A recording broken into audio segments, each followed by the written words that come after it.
Good morning students. போன கிளாஸில் ஒரு 4 கொஸ்டின் வரைக்கும் இம்பார்ட்டன் கொஸ்டின் 10 மார்க் பார்த்தோம். இப்போ மீதி இருக்கக்கூடிய கொஸ்டின்களை பார்ப்போம். சரிங்களா? இப்போ 5வது கொஸ்டின் பார்த்தீங்கன்னா describe power factor improvement and its benefits. Describe power factor improvement and its benefit. சரிங்களா? இந்த கொஸ்டின் எல்லாம் ரீட் பண்ணி பார்த்து அண்டர்ஸ்டாண்ட் பண்ணிக்கலாம். கொஸ்டினை நல்லா ரீட் பண்ணாதான் அதுக்கான ஆன்சரை மாற்றாமல் கரெக்டாக எழுத முடியும். சரிங்களா? இதில் பவர் ஃபேக்டர் இம்ப்ரூவ்மெண்ட் அதிலே வந்துருக்கு. சரிங்களா? பவர் ஃபேக்டர்னா உங்களுக்கு தெரியும். சரிங்களா? காஸ் பைன்னு சொல்லுவீங்க. காஸ் பைனா பவர் ஃபேக்டர் வந்து லோடு அதிகமாகும் போது தொழிற்சாலைகளில் குறையக்கூடிய ஒன்று. லோடு அதிகமாகும் போது குறையக்கூடிய ஒன்று. பவர் ஃபேக்டர் லோடு அதிகமாகும் போது தான் குறையும் ஒரு மிஷினரி. சரி, லோடு அதிகமாகும் போதுனா டோட்டலாக குறையும்.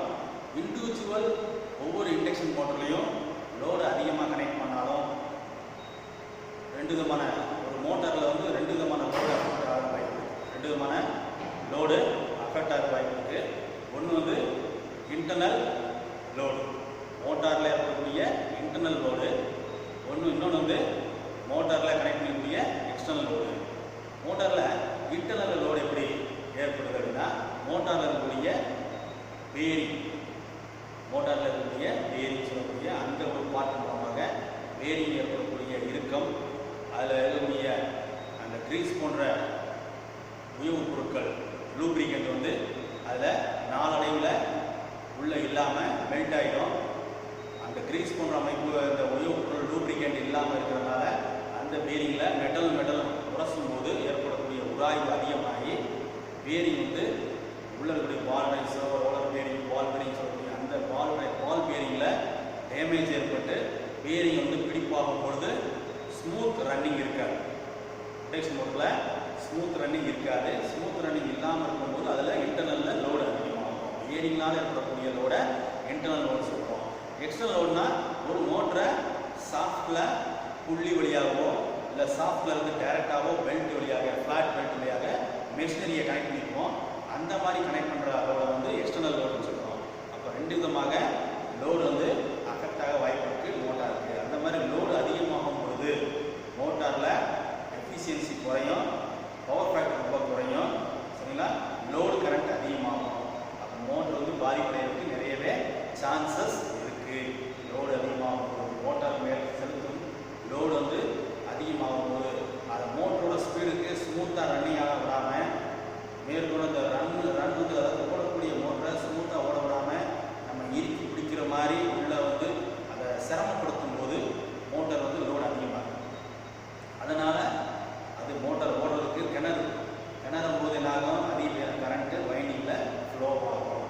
ஸோ அதனாலேயும் எஃபிஷியன்சி குறைஞ்சி பவர் ஃபேக்டர் ரொம்பவே குறையிறதுக்கான வாய்ப்பு இருக்குது. பவர் ஃபேக்டர் குறையிறதுக்கான வாய்ப்புகள் இண்டக்ஷன் மோட்டரில் அதிகமாகவே இருக்குது. இன்டர்னலாகவும் எக்ஸ்டர்னலாகவும் லோடு கனெக்ட் பண்ணுறதுனால பவர் ஃபேக்டர் ரொம்ப குறையிறதுக்கு வாய்ப்பு இருக்குது லோடு அதிகமாகும் போது. ஸோ அந்த பவர் ஃபேக்டரை இம்ப்ரூவ் பண்ணுறது எப்படி? பவர் ஃபேக்டர்னா எவ்வளோ இருக்கலாம்? மினிமம் பவர் ஃபேக்டர் வந்து 0.8 0.9 1 வரைக்கும் இருக்கலாம். 0.8 0.9 1னா யூனிட்டி பவர் ஃபேக்டர் சொல்கிறோம். 0.9 ஓகே 0.8 வரைக்கும் இருக்கலாம். 0.8க்கு பவர் ஃபேக்டர் குறைஞ்சிச்சுனாலே 0.8க்கு பவர் ஃபேக்டருக்கு குறைஞ்சிச்சுனாலே பிலோ பவர் ஃபேக்டர் போயிடுச்சு. பவர் ஃபேக்டர் ரொம்ப லோவாகிடுச்சுன்னா பவர் ஃபேக்டர் லோவாகும் பொழுது என்ன ஆகும்? லோடு அதிகமாகிருக்கும். எஃபிஷியன்சி குறைஞ்சிரும். லோடு கரண்ட் அதிகமாகிடும். மோட்டரை பாதுகாக்கணும். ஃபஸ்ட்டு மோட்டரை பாதுகாக்கணும். அப்போ பவர் ஃபேக்டர் குறைஞ்சினாலே மோட்டரை செக் பண்ணணும். மோட்டர் கண்டிஷன் லோடு கண்டிஷனில் சரியான லோடில் தான் ஓடுதா, இல்லை அதிகப்படியான லோடில் ஓடுதா, லோடு வந்து எக்ஸ்டர்னலில் லோடு அதிகமாக இருக்கா, இல்லை மோட்டரில் உள்ள பேரிங் பிடிப்பாக இருக்கா, அதெல்லாம் செக் பண்ணி மோட்டரை சேஃப் பண்ணணும் ஃபஸ்ட்டு. ஏன்னா மோட்டரோட வைண்டிங் பாதிப்பு வச்சு நிறைய செலவினங்கள் நமக்கு வர வாய்ப்பு இருக்குது. சரிங்களா? இது ஒன்று. ரெண்டாவது, மோட்டர் லோடு அதிகமாகும் போது பவர் ஃபேக்டர் ரொம்பவே குறையும் சொல்லி அந்த பவர் ஃபேக்டர் குறையிற நம்ம கண்டுபிடிக்கணும். பவர் ஃபேக்டர் ரொம்ப குறைஞ்சிச்சுன்னா மேக்ஸிமம் டிமாண்டு அதிகமாகும். மேக்ஸிமம் டிமாண்ட் அதிகமாகிட்டாலே இபி சார்ஜஸ் அதிகமாக நமக்கு வந்து கலெக்ட் பண்ணுவாங்க. பெனால்ட்டியோட கலெக்ட் பண்ணுவாங்க. அதெல்லாம் நம்ம குறைக்கணும்னா பவர் ஃபேக்டர் வந்து பிலோ 0.8க்கு குறையக்கூடாது. 0.9 1 இருக்கலாம். 1க்கு மேலேயும் போகாது. 0.8 கீழே போனாலும் ரொம்பவும் பவர் ஃபேக்டர் கிலோவாயிடும். 0.8க்கு குறையாத அளவு பார்த்துக்கணும். அப்போ அந்த மாதிரி குறையக்கூடிய சூழ்நிலை ஏற்படுது அப்படின்னா என்ன செய்யலாம்? அதில் பவர் ஃபேக்டரை இம்ப்ரூவ் பண்ணலாம். பவர் ஃபேக்டரை இம்ப்ரூவ் பண்ணலாம். பவர் ஃபேக்டரை இம்ப்ரூவ் பண்ணால் நமக்கு நிறைய வகையில் நன்மைகள் ஏற்படுது. என்னென்ன வகையிலனா பவர் ஃபேக்டரை இம்ப்ரூவ் பண்ணுறது மூலமாக நமக்கு மோட்டரோட எஃபிஷியன்சி நல்லா இருக்கும். அதே மாதிரி டிமாண்ட் மேக்ஸிமம் டிமாண்ட் அதிகமாகாது. இபி சார்ஜஸ் அதிகமாக வராது. இது எல்லாமே தவிர்க்கணும்னா பவர் ஃபேக்டரை இம்ப்ரூவ் பண்ணணும். பவர் ஃபேக்டரை இம்ப்ரூவ் பண்ணுறது எப்படி? எதன் மூலமாக பண்ணலாம்னா கெப்பாசிட்டர் மூலமாக, கண்டென்சர் மூலமாக, கெப்பாசிட்டர் மூலமாக, இல்லைங்களா? கெப்பாசிட்டர் மூலமாக பவர் ஃபேக்டரை இம்ப்ரூவ் பண்ணலாம். அப்போ ஒரு தொழிற்சாலையில் ஒவ்வொரு மிஷினரிக்கும் தனித்தனியாக கெப்பாசிட்டர்கள் நம்ம பண்ணலாம். மிஷினரிஸோட இந்த மோட்டரோட கெப்பாசிட்டி என்னவோ அதுக்கு தகுந்த மாதிரி ரேஞ்சுகளுக்குள்ள நம்ம கெப்பாசிட்டி டேங்கில் லோடுக்கு அருகிலேயே, லோடுக்கு பக்கத்திலேயே மிக அருகிலேயே நம்ம வந்து கனெக்ட் பண்ணலாம். அப்படி கனெக்ட் பண்ணும்போது பேரலாக கனெக்ட் பண்ணும்போது நமக்கு power factor low power factor வந்து கொஞ்சம் கொஞ்சமாக இன்க்ரீஸ் ஆகும். பவர் ஃபேக்டரை இம்ப்ரூவ் ஆகும்.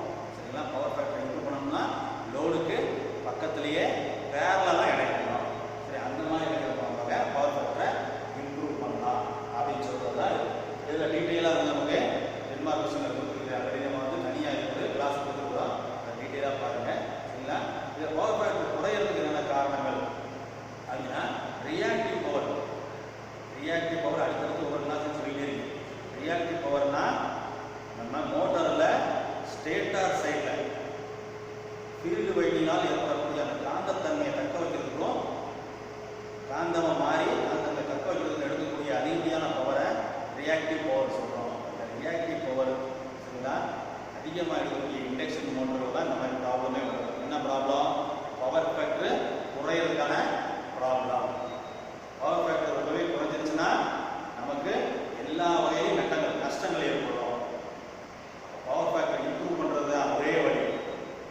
பவர் ஃபேக்டர் இம்ப்ரூவ் பண்ணுறது தான் ஒரே வழி. இதில் தொழிற்சாலைகளில் இண்டக்ஷன் மோட்டர் பயன்படுத்தினாலே இந்த ப்ராப்ளம் நிறையும்.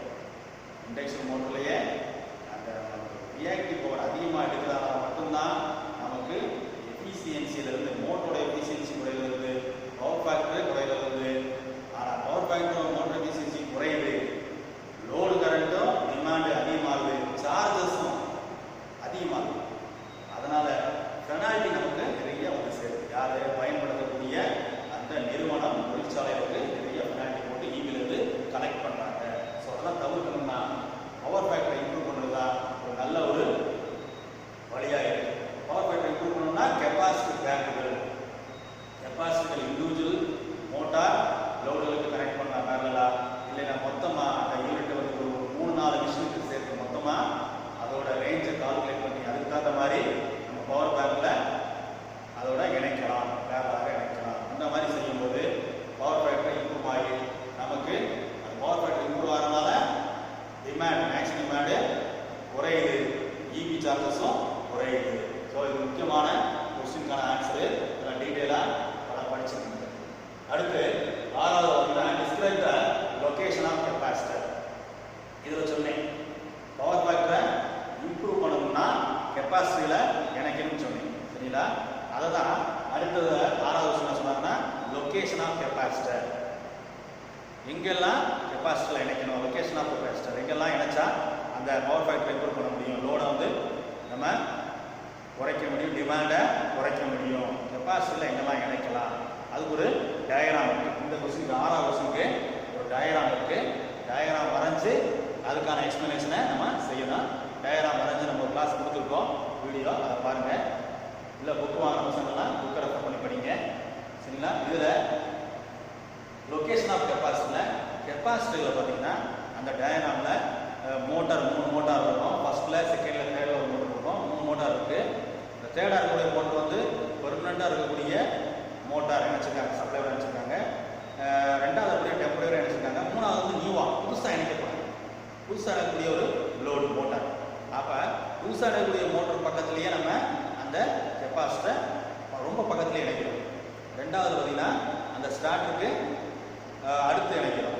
சரிங்களா? சரிங்களா. அடுத்த மூணாவது பார்த்தீங்கன்னா மேலே இந்த பிரேக்கரில் வரக்கூடிய லைன் இடையிலேயே நம்ம ஸ்டார்டருக்கு இடையிலேயே அந்த கெப்பாசிட்டர் அணைச்சிடும். இந்த மாதிரி இணைச்சி கெப்பாசிட்டர்களை லோடுக்கு பக்கத்தில் பேரலாக இணைக்கிறது மூலமாக பவர் ஃபேக்டரிகளை இம்ப்ரூவ் பண்ண முடியும் அப்படின்னு சொல்லக்கூடிய இந்த கொஸ்டினுக்கு இந்த 6வது கொஸ்டின் பார்த்தீங்கன்னா அந்த படத்தோட டீட்டெயிலாக கெப்பாசிட்டரில் எங்கெல்லாம் இணைக்கலாம், எப்படிலாம் அந்த பவர் ஃபேக்டரை இம்ப்ரூவ் பண்ணுறது மூலமா டிமாண்ட்லேருந்து தவிர்த்துக்கலாம், மேக்ஸிமம் டிமாண்டை குறைக்கலாம் அப்படின்றத இந்த படத்து மூலமாக டீட்டெயிலாக சொல்லியிருப்பாங்க. இது ஒரு முக்கியமான கொஸ்டின், 10 மார்க் கொஸ்டின் படிச்சுருங்க.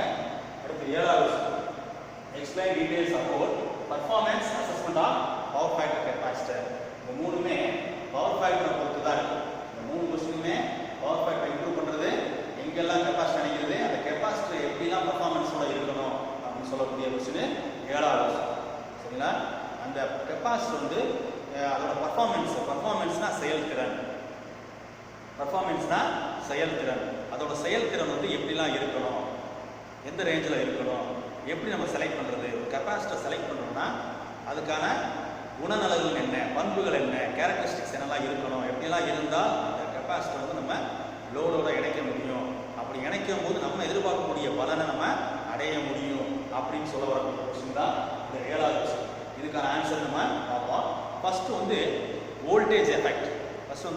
வோல்டேஜ் எஃபெக்ட்னா இப்போ வந்து நம்ம இணைக்கக்கூடிய அந்த கெப்பாசிட்டிக்கான வோல்டேஜ் ரேஞ்ச் கொடுத்துருப்பாங்க. கெப்பாசிட்டியில் வோல்டேஜ் ரேஞ்ச் என்ன கொடுத்துருப்பாங்க. நமக்கு வரக்கூடிய சப்ளை வோல்டேஜ் ரேஞ்ச் என்ன, நம்ம சப்ளை வோல்டேஜ் என்ன, அந்த வோல்டேஜுக்கு தாங்கக்கூடிய அளவுக்கு அந்த கெப்பாசிட்டரோட வோல்டேஜ் ரேஞ்ச் இருக்கா, ரெண்டையும் கம்பேர் பண்ணி பார்த்துட்டு ஈக்குவலாக இருக்கணும். ரெண்டையும் ஈக்குவலாக இருந்தால் ரொம்ப நல்லது. கெப்பாசிட்டரோட வோல்டேஜ் வந்து கம்மியாக இருந்தால் கெப்பாசிட்டர் பாதிப்படையும். சரிங்களா. கெப்பாசிட்டர் ரேஞ்சை காட்டிலையும், அதாவது சப்ளை வோல்டேஜ் ரேஞ்சை காட்டிலையும் கெப்பாசிட்டர் வோல்டேஜ் ரேஞ்ச் அதிகமாக இருந்தால் அந்த சிஸ்டமே பாதிக்கும், டோட்டல் சிஸ்டமே பாதிக்கும். சரிங்களா. என்ன சொல்ல வரேன், வோல்டேஜ்னால ஏற்படுற எஃபெக்ட் என்னன்னு பார்த்தீங்கன்னா கெப்பாசிட்டருக்கான வோல்டேஜ் ரேஞ்சும் நமக்கு வரக்கூடிய இன்புட் சப்ளைக்கான வோல்டேஜ் ரெண்டுமே ஈக்குவலாக இருந்தால் பேலன்ஸ் பண்ணி போயிடும், செட் ஆயிடும். அதாவது வோல்டேஜ் ரேஞ்சுக்கும் 2 வோல்டேஜ் ரேஞ்சும் ஈக்குவலாக இருந்தால் ஸ்மூத்தாக போயிடும், நம்ம பயன்படுத்தக்கூடிய கெப்பாசிட்டிக்கான பலனை நம்ம அடைய முடியும். கெப்பாசிட்டிக்கான வோல்டேஜ் ரேஞ்ச் கம்மியாக இருந்து, சரிங்களா, சப்ளை வோல்டேஜ் அதிகமாக இருந்தால் கெப்பாசிட்டி பாதிக்கப்படும், கெப்பாசிட்டி வந்து பாதிப்படையும். சப்ளை வோல்டேஜ் காட்டிலையும் கெப்பாசிட்டிக்கான வோல்டேஜ் வந்து அதிகமாக இருந்தால் அந்த டோட்டல் சிஸ்டமே, எதோட கனெக்ட் இருக்கோமோ அந்த சிஸ்டமே பாதிப்படையும். அதனால் வோல்டேஜ்னால் இருக்கிற எஃபெக்டை தவிர்க்கணும், வோல்டேஜ் ரேஞ்சை கரெக்டாக செக் பண்ணி மாட்டணும்னு சொல்கிறது தான் ஃபஸ்ட்டு பாயிண்ட். சரிங்களா. அடுத்து பார்த்தீங்கன்னா அதில் வந்து என்ன மெட்டீரியல் யூஸ் பண்ணுறாங்க, கெப்பாசிட்டரில் என்ன மெட்டீரியல் யூஸ் பண்ணுறாங்க, மெட்டீரியல் ஆஃப் கெப்பாசிட்டர். கெப்பாசிட்டர் வந்து கெப்பாசிட்டர் டைப்பில் நிறையா இருக்குது. பேப்பர் கெப்பாசிட்டர், அதை உள்ளே பயன்படுத்தக்கூடிய டைஎலக்ட்ரிக்கல் மெட்டீரியல் பேப்பர் கெப்பாசிட்டராக யூஸ் பண்ணுறாங்க. அது உள்ளே பயன்படுத்தக்கூடிய மெட்டீரியல் வந்து டைஎலக்ட்ரிக்கல் மெட்டீரியல் சொல்கிறோம். டைஎலக்ட்ரிக்கல் மெட்டீரியல் பேப்பர் மெட்டீரியலாக இருக்கலாம், அல்லது உள்ள வந்து பாலிப்ரோப்ளின் சொல்லக்கூடிய மெட்டீரியலை யூஸ் பண்ணுறாங்க. அப்போ டைஎலக்ட்ரிக்கல் மெட்டீரியலை பொறுத்து தான் அதோட பர்ஃபார்மன்ஸ் இருக்கும். அப்போ ஒரு கெப்பாசிட்டரை நம்ம வந்து தேர்ந்தெடுக்கிறோம்னா டைஎலக்ட்ரிக்கல் மெட்டீரியல் என்ன யூஸ் பண்ணியிருக்காங்கன்னு நம்ம தெரிஞ்சு அதுக்கு தகுந்த மாதிரி ஒரு கெப்பாசிட்டியில் நம்ம வந்து சப்ளை லைனோட ஆட் பண்ணும்பொழுது தான் நம்ம எதிர்பார்க்கக்கூடிய அந்த பர்ஃபார்மன்ஸ் பவர் ஃபேக்டரி இம்ப்ரூவ்மெண்ட் நமக்கு கிடைக்கும். இப்போ டைஎலக்ட்ரிக்கல் ரொம்ப முக்கியம். உள்ளே பயன்படுத்தக்கூடிய டைஎலக்ட்ரிக்கல் மெட்டீரியல் வந்து ரொம்ப முக்கியம். டைஎலக்ட்ரிக்கல் பேப்பராக இருக்கலாம், அல்ல பாலிப்ரோப்ளின் மெட்டீரியலாக இருக்கலாம். அதை செலக்ட் பண்ணுறது ரொம்ப முக்கியம்னு சொல்கிறாங்க. அடுத்து 3வது கெப்பாசிட்டர் கனெக்ஷன். கெப்பாசிட்டர் வந்து தேர்ந்தெடுத்தோம். ஃபஸ்ட்டு வந்து வோல்டேஜ் ரேஞ்சு கரெக்டாக இருக்குது, சப்ளை ரேஞ்சு ரெண்டுமே ஈக்குவலாக இருக்குது, மெட்டீரியல் டைஎலக்ட்ரிக்கல் மெட்டீரியல் யூஸ் பண்ணுறோம், அதை பார்த்து நம்ம செலக்ட் பண்ணுறோம். கெப்பாசிட்டர் செலக்ட் பண்ண பிறகு எங்கே இணைக்கணும், கனெக்ஷன்ஸ். 3வது வந்து கனெக்ஷன் எங்கே பண்ணுறது. கெப்பாசிட்டர் வந்து நேரடியாக நம்ம மோட்டரோடைய எப்படி இணைக்கிறது, மோட்டரில் இணைக்கிறதா, எந்த பக்கம் இணைக்கிறது. சரியா. கெப்பாசிட்டர் பவர் ஃபேக்டர் இம்ப்ரூவ் ஆகணும்னா லோடுக்கு பேரலாக இணைக்கணும். லோடுக்கு பேரலாக ரெண்டுக்குமே லோடு இருக்குன்னா லோடுக்கு பேரலாக இணைச்சோம்னா கெப்பாசிட்டர் பவர் ஃபேக்டர் வந்து இம்ப்ரூவ் ஆகும். கெப்பாசிட்டர் வந்து ஃபங்க்ஷன் ஆகி இந்த கெப்பாசிட்டர் ஆட் பண்ணதுக்கான அந்த முழுமையான பலன் அடைஞ்சு பவர் ஃபேக்டர் இம்ப்ரூவ் ஆகும். அதே மாதிரி லோடுக்கு சீரியஸாக லோடுக்கு சீரியஸாக வந்து நம்ம அந்த கெப்பாசிட்டி ஆட் பண்ணோம்னா வோல்டேஜ் பூஸ்ட் தான் அந்த இடத்துல அது ஆக்ட் ஆகுது. கெப்பாசிட்டி வந்து சீரியஸாக லோடு கனெக்ட் பண்ணோம்னா வோல்டேஜ் பூஸ்டாக அங்கே வந்து ஆட் ஆகி வோல்டேஜை வந்து பூஸ்ட் பண்ணுது. அப்போ வோல்டேஜ் அதிகமாகுது. அப்போ சப்ளை வோல்டேஜ் ரொம்ப குறைவாக வருது, ரொம்ப லாங்காக இருக்குது, கன்சியூமருக்கும் சப்ளை வோல்டேஜ் லைனுக்கும் அந்த டிரான்ஸ்ஃபார்மருக்கும் கன்சியூமருக்கும் இடத்துக்கும் ரொம்ப லென்த்தாக இருக்குது வரக்கூடிய ஒயர் கனெக்ஷன் சர்வீஸ் லைன் அப்படின்னா, அப்போ வரக்கூடிய சர்வீஸ் லைன் இடையில நம்ம வந்து ஒரு இடத்துல கெப்பாசிட்டிகளை சீரியஸாக கனெக்ட் பண்ணோம்னா வோல்டேஜ் ட்ராப்பை தவிர்த்து நமக்கு வோல்டேஜை பூஸ்ட் பண்ணி கொடுக்குது. அதே மாதிரி பவர் ஃபேக்டரை இம்ப்ரூவ் பண்ணோம்னா லோடுக்கு பேரலாக கெப்பாசிட்டர் இணைக்கணும். இந்த மாதிரி இடத்துக்கு தகுந்த மாதிரி கெப்பாசிட்டர் வந்து அதோட தன்மையை மாற்றி செயல்படுது. சரிங்களா? அதே மாதிரி கெப்பாசிட்டர் செலக்ட் பண்ணுவோம். 4வது பாயிண்ட் என்ன சொல்றாங்கன்னா, கெப்பாசிட்டர் தேர்ந்தெடுக்கும் போது அந்த நேம் பிளேட் டீடைல்ஸ் இல்லைங்களா, நேம் பிளேட் டீடைல்ஸ் அதை கொடுத்துருப்பாங்க. இந்த ரேஞ்சு, இதோட மைக்ரோ ஃபேரடு, கேவிஏ, கெப்பாசிட்டி சின்ன அளவில் பார்க்கும்போது மைக்ரோ ஃபேரட்னு சொல்லுவாங்க, பெரிய அளவில் பார்க்கும்போது கேவிஏன்னு சொல்லுவாங்க. சரிங்களா? இந்த ரேஞ்சில் இருக்கக்கூடிய கெப்பாசிட்டர். அப்போ அந்த ரேஞ்சுகளை நம்ம சரிதானான்னு செக் பண்ணணும். அதை எப்படி செக் பண்ணுறது? அதை வந்து நம்ம சப்ளையோட இணைக்கும் போது அதை சார்ஜிங் கரண்ட்டை வச்சு அதோட ரேஞ்ச் நம்ம சார்ஜிங் கரண்ட்டை வச்சு அதை கரண்ட் ரேஞ்ச் கரெக்ட் தானா, கெப்பாசிட்டி கரெக்ட் தானா அப்படின்றத நம்ம வந்து ஐடென்டிஃபை பண்ண முடியும். நேம் பிளேட் டீட்டெயில்ஸுக்கும் அதோட சார்ஜிங் கரண்ட்டுக்கும் நம்ம கம்பேர் பண்ணி பார்த்து ஐடென்டிஃபை பண்ணிக்கலாம். சரிங்களா? ஏன்னா நேம் பிளேட் டீட்டெயில்ஸில் சில நேரங்களில் தவறுதலாக கொடுக்குற டீட்டெயில்ஸை வச்சு நம்ம நினச்சிட்டோம்னா நம்ம எதிர்பார்க்கக்கூடிய பவர் ஃபேக்டரில் இம்ப்ரூவ்மெண்ட்டு இருக்காது. சரிங்களா? அதுக்கு தான் சொல்லுவோம். அதுபோக இந்த கண்டென்சர்கள் சொல்லக்கூடிய கெப்பாசிட்டின்னு சொல்கிறோம். கெப்பாசிட்டி வந்து நமக்கு தெரிஞ்ச வகையில் நமக்கு மோட்டார்களில் நம்ம வீடுகளில் பயன்படுத்தக்கூடிய கிரைண்டர்களில் கண்டென்சர் சொல்லக்கூடிய பார்த்துருக்கோம், ஃபேன்களில் பார்த்துருப்போம், டியூப்லைட்டில் பார்த்தீங்கன்னா கண்டென்சர் இருக்கும். ஸோ இந்த மாதிரி டியூப்லைட்லேயும் ஃபேன்லையும் பயன்படுத்தக்கூடிய அந்த சின்ன கண்டென்சர்களை எடுத்துக்கொண்டு நம்ம பவர் ஃபேக்டரி இம்ப்ரூவ் பண்ண முடியும்னு சொல்லி நம்ம பயன்படுத்த முடியாது. சரிங்களா? எந்த அளவு சிஸ்டத்தில் வந்து நம்ம பயன்படுத்தக்கூடிய லோடு, மெஷினரியோட கெப்பாசிட்டி இல்லை மெஷினரிக்கு கனெக்ட் இருக்கக்கூடிய அந்த எலக்ட்ரிக்கல் மோட்டருடைய கெப்பாசிட்டி என்னவோ அதுக்கு தகுந்தாற் போல் நம்ம கால்குலேட் செய்து அந்த கெப்பாசிட்டரை தேர்ந்தெடுத்து அந்த ரேஞ்சை நம்ம ஆட் பண்ணணும். அப்போ தான் அந்த கெப்பாசிட்டர் ஆட் ஆனதுக்கான அர்த்தமும் பவர் ஃபேக்டர் இம்ப்ரூவும் ஆகும். இல்லைன்னா கெப்பாசிட்டர் சும்மா ஆட் பண்ணிவிட்டு நம்ம இந்த ஃபேனில் பயன்படுத்தக்கூடிய கண்டென்சர் 2.5 MFT அந்த கண்டென்சரையும் அதே மாதிரி 2 MFT இருக்கக்கூடிய டியூப்லைட்டில் வோல்டேஜை பூஸ்ட் பண்ணக்கூடிய அந்த கெப்பாசிட்டிகளை கொண்டு நம்ம வந்து பேரலாக நினச்சோம்னா பவர் ஃபேக்டரை இம்ப்ரூவ் பண்ணாது. அப்போ கெப்பாசிட்டர் ரேஞ்சை கரெக்டாக செலக்ட் பண்ணணும், சரிதான ஐடென்டிஃபை பண்ணணும், அது லோடுக்கு தகுந்த மாதிரி இணைச்சி நம்ம பவர் ஃபேக்டரை இம்ப்ரூவ் பண்ணலாம். இது எல்லாமே இந்த 7வது அசஸ்மெண்ட் பவர் ஃபேக்டர் கெப்பாசிட்டிக்கான அந்த பர்ஃபார்மன்ஸை நம்ம சரியாக அனலைஸ் பண்ணி தேர்ந்தெடுத்து நினைச்சோம்னா நம்ம எதிர்பார்க்கக்கூடிய பவர் ஃபேக்டர் இம்ப்ரூவ்மெண்ட் கண்டிப்பாக இந்த கெப்பாசிட்டியில் ஏற்படும். கெப்பாசிட்டி நமக்கு அவுட்புட்டாக பவர் ஃபேக்டர் இம்ப்ரூவ்மெண்ட் கொடுக்கும் அப்படின்னு சொல்கிறது தான் கொஸ்டினான ஆன்சர். சரிங்களா தம்பி? முக்கியமாக ஒரு 10-11 கொஸ்டின் இருக்குது நமக்கு புக்கு பின்பக்கத்தில். இந்த யூனிட்டுக்கு முடிஞ்சோடனே 3ஆம் யூனிட் முடிஞ்சோடனே பின்பக்கத்தில் பார்த்தீங்கன்னா 10 மார்க் கொஸ்டினில் 11 கொஸ்டின் இருக்குது. அந்த கொஸ்டினில் முக்கியமாக 7 கொஸ்டின் ரொம்ப ரிப்பீட்டடாக கேட்கக்கூடிய கொஸ்டின். இந்த 7 கொஸ்டின் நீங்கள் படித்து அந்த படம் இருக்கிற கொஸ்டினுக்கு படத்தோட ஆன்சரு, படம் இல்லாத கொஸ்டினுக்கு வெறும் ஆன்சரு, இந்த பாயிண்ட்ஸ் ஹெட்டிங் சப்டைட்டிலோட போட்டு ஆன்சரை நல்லா படிச்சு வச்சிட்டிங்கன்னா இந்த 7 கொஸ்டினுக்கான ஆன்சர்கள்லேயே 3 மார்க்கு 2 மார்க்கு கவர் ஆகிடும். 2 மார்க்கு 3 மார்க்கு கவர் பண்ணிடலாம். ஸோ இந்த 7 கொஸ்டினுக்கான 10 மார்க் கொஸ்டினை தரவாக படிச்சுக்கோங்க. ஓகே தம்பி? தேங்க்யூ தம்பி.